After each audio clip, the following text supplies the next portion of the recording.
alternative esports show on Earth. The GSL Code S. In the bottom right, in the red, he has to win the next 2 games. Can he do it? He is. FXO Leenock.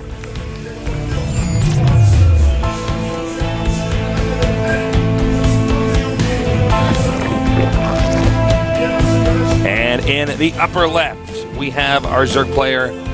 He might be coming back. We'll see soon. He is. Started Lipo. Lipo. With that quick Gonna pull. Yep. He ain't no fool, Tasteless. All right, I love it too. Got to agree with that. I think in general, I think Life gets more fan support than Leenock, despite Leenock being very popular. I know, right? That's kind of weird, actually, because Leenock has been one of the most popular Korean players for a very long time, but Life just coming out of nowhere and being so good. Whereas Leenock, we got to watch him rise up. I think that might be part of the problem. As funny as that sounds, like someone that has a meteoric rise is something like, holy crap, this is the Zerg Messiah, what's going on? Whereas Leenock, it's like, Leenock was extremely good in GSL Season 1, and 2, and 3, and 4, and it also took some time to get used to. And 6, and 7, and 8. And that was about it, and right? 9, and 10. And he just kept on getting better and better. And it's like you get used to him. You take him for granted, fans.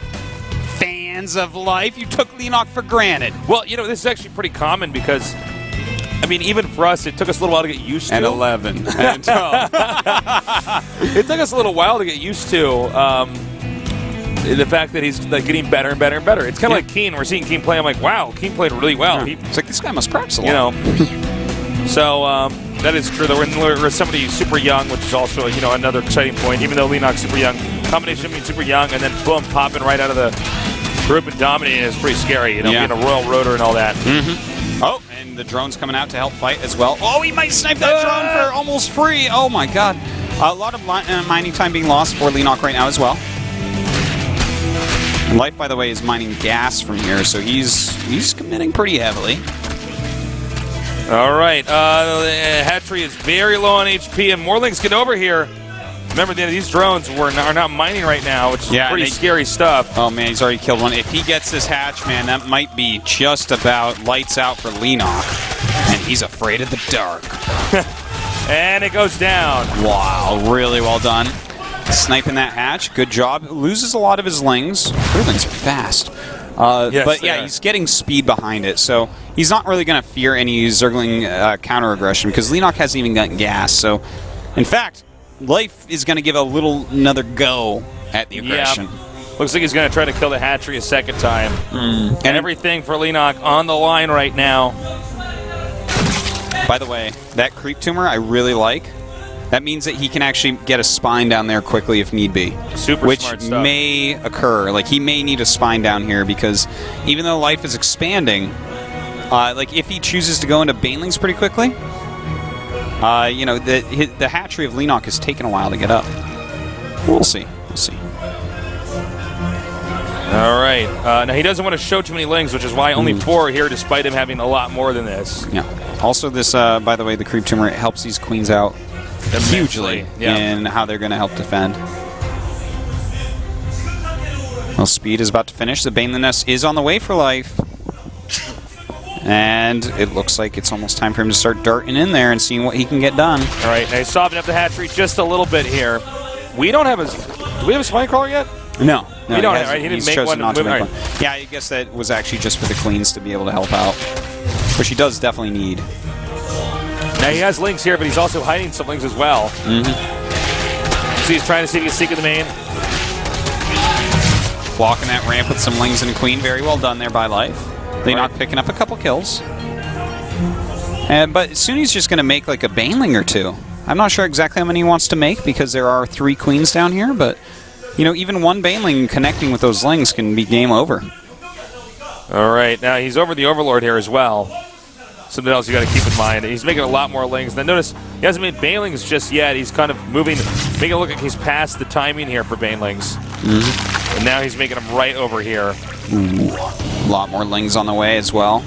Looks like he's going to be the one putting on all the heavy aggression this game. Can Leenock actually hold on? His Baneling Nest very late. His Spine Crawler... It's definitely not going to be around for the first wave. All right. This is going to be tough. Also, the hatchery is really low. Oh, man. Oh my God! I think that's it. I think that's GG right there. Yeah, this is way too much damage. Leenock is going to lose the hatchery once again. He's lost so much here.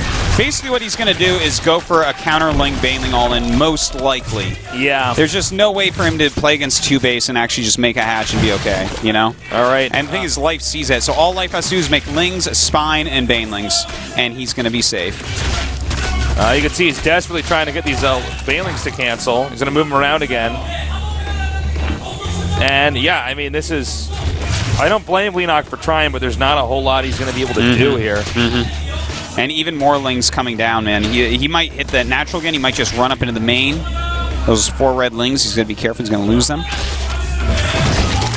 Oh! No! Yeah, actually, that was a good connection for Leenock. Not as good as it could have been, but... Certainly not bad. Well, this is just tough right now. Yep. Another decent one, at least. Leenock with quite a few Banes here, and... Ooh, he wants to damage those, maybe? No? Well, let's see here. Not much he can really do about these Banes. Trying to see if he can get a Baneling to connect with all of them. But, I mean, look at how much Leenock's having to defend and just trying to make this hatchery not die while it's building. Yeah, yeah.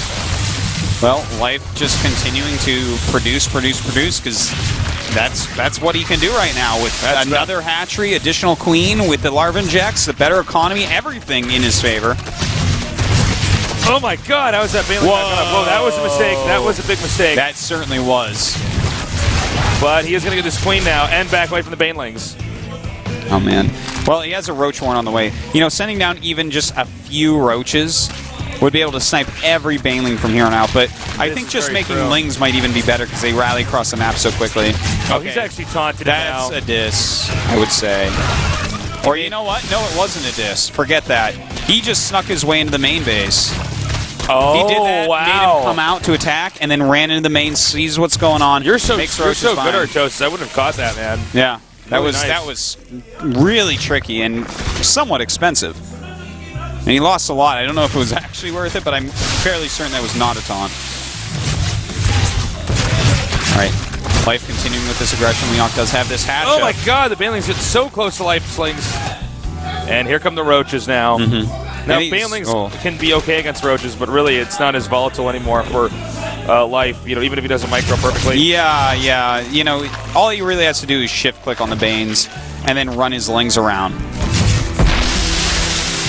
This is going to be pretty brutal for Leenock. If he can hold on here, he is even more special than I thought, which is hard because I thought he was really special. Well, let's see what happens. Here we go. He's moving in now. By the way, 20 supply lead here for Life. And these Banelings run up. He's actually detonating on the Banelings. And that is a lot of Roaches coming up. Very little defense left over here. Trying to target on the Queen so it can't just transfuse the Spine Crawler. You know, Leenock's credit, he's done an incredible job staying in this game. I just don't know. I mean, there's just not much else he can do, especially with the Roaches out now. Yeah. Too strong of an opening advantage here for Life. Leenock is down by 23 Spine. And Life moves on. That's it for... Wow. That is it for Leenock, man. He did so well today, but just not well enough. Life and Parting, the two favorites, do make it up. You know, Leenock had... I think his was kind of the most interesting story today. But it's unfortunate that he didn't make it, man. Yeah. He lost in the rematch. But you know what? Life out-aggressed him. At least we can still see Life against Flash and Innovation. Oh. That's important to me. Ooh. So here are the people who advance today. Parting in first place. Life in second. Unfortunately for Leenock in last. They will fall. That's Two guys had to go out of the group. You know, what are you going to do? Yeah. That's a pretty deadly group right there. All right, here is who we have in the round of 16 for Terran, Bomber, Yoda, Tasia, Gumiho, Innovation, Flash. Oh my God. Protoss, Flying, SOS, and Parting. Kind of an interesting trio there. And then for Zerg, Roro, Su, Kongho, Symbol, Shine, Sulky, and Life. You can't ask, really, for a better Zerg and Terran lineup. And that Protoss one, very interesting, showing the kind of the way things are changing in Heart of the Storm for Protoss. Very true. But, you know, with these Protosses here, you couldn't ask for better Protosses than this. Please participate in our events here. That's right. The MANGOSIX event for the group selection, always fun. So go ahead and check that out. We'll have that information on the website as well. By the way, guys, entry to our studio is always free. So whether you're a tourist or you know, a resident, come down to the studio. Yeah. It's pretty sick. good. It's pretty good. Yeah. It's pretty nice. So, yeah. It's been a fun day today, Tasteless. Yeah. Kind of crazy. Had a lot of technical hiccups. We do apologize for that. Some stuff we just don't have control of. We here at the GSL. Yeah. But, you know, the staff here at GOM always handles it so well. Yeah. And they really do. Little announcement before we go off air. Tomorrow I have a new show being produced called Meta. I'm not going to tell you very much about it, but make sure you watch it. Definitely. It's at 11 a.m. Korean Standard Time. So go ahead and do that conversion. I'll tweet about it before it's up. Definitely check that out. You're going to absolutely love it. Are they going to love it? They're going to love it. Okay. Of course. All right, guys, that does it for us tonight. We love you, and we'll see you next time. My mama's trying to kick in my sister, she doing fine, and I'm making my way through life, no longer blinded. Wait, a minor setback. This